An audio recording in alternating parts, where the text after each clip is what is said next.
Hey friends, welcome to our Utsuk YouTube channel. This is our part 20 video tutorial on Java programming. In this video tutorial, we're gonna discuss about the encapsulation in Java. So let's move to the content. The concept behind the encapsulation is that it combines the state and behavior into a single unit and hides the implementation detail of an object from the end user. That is, an object's state is allowed to change using its method only. As encapsulation, we have also discussed in previous video as well, as it is the concept about the data hiding. So whenever we define the data or variable in a class, then we make that data or variable as a private one and the method that we define within the class as a public. So this is the concept behind the encapsulation, as making the data as a private and making method as a public and hiding the data and securing the data by making it private is the concept of encapsulation. It is also known as the data hiding. In encapsulation, the variables of class will be hidden from other class and can be accessed only through the methods of their current class.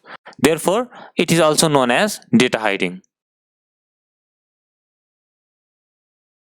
So encapsulation can be achieved through two ways, as declare the variable of a class as a private and provide public setter and getter methods. So we will look this setter and getter method in a practical way in our NetBeans IDE. So in order to understand encapsulation in a practical way, let's move to the NetBeans IDE. Let's open our NetBeans IDE. Let's create a project. Next, practice_19.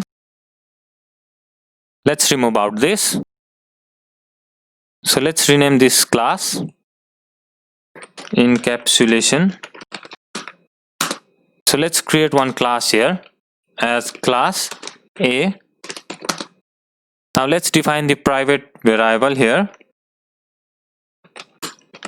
int data.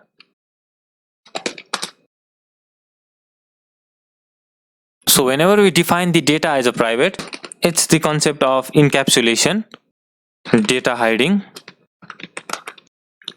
Now let's define the setter and getter method for this int, as you can generate the code here by simply right click on this and go to the insert code, and here getter and setter or both getter and setter. So I'm gonna use getter and setter here for int and generate, as NetBeans IDE has automatically generates the getter and setter method. This one is the get method and this one is the set method. So whenever we want the value, we simply call the get data method, and whenever we want to set the value of this data, then we call set data method. So let's use this set data and get data. Let's create one object here.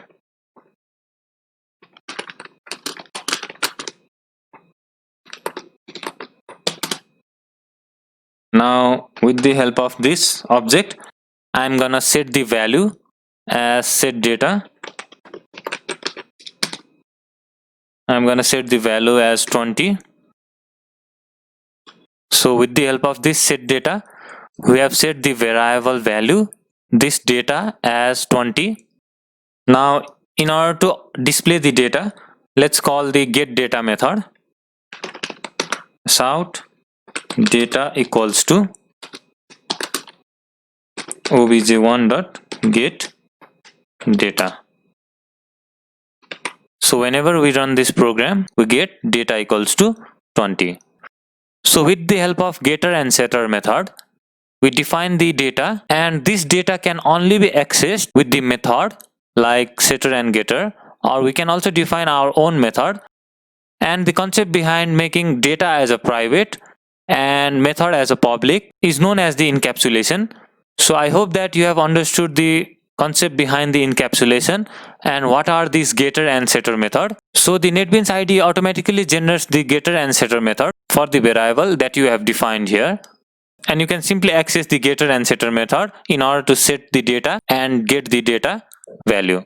So I hope that you have understood the basic concept of encapsulation in Java. So in our next lecture video, we're gonna discuss about the inheritance in Java. So we will meet you in our next lecture video. Till then, goodbye.